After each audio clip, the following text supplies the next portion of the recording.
अस्सलाम वालेकुम जी। मैं मोहम्मद आसिफ हाँ ना। मैं रक्षा लिया सी, ठीक है, किसी दोस्त के कहने दे उत्ते कर देंगा तो वह बंदा बीमार हो के 4 महीने तो हो गए ने कि हस्पताल दे विच पिया दा इस्लामाबाद। तो मैं माड़ा बंदा वा, मैं इन्ने पैसे चुक चुका के दे के रक्षा लिया सी। बाकी रकम रह गई सी 75,000 रुपया।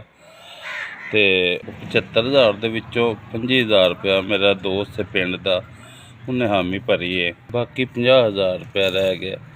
ते रक्षा जरा ने मेरा शोरूम वाले फड़ के वापस लै गए दिन।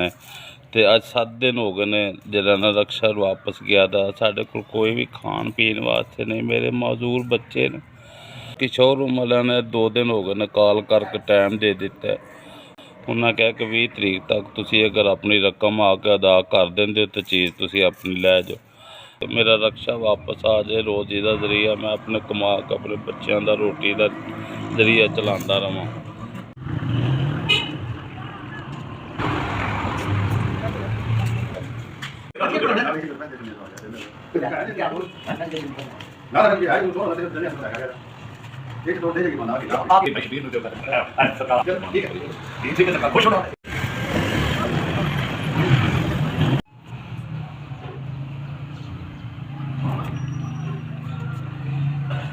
बड़ी बड़ी मेहरबानी जनाब, बहुत बहुत शुक्रिया।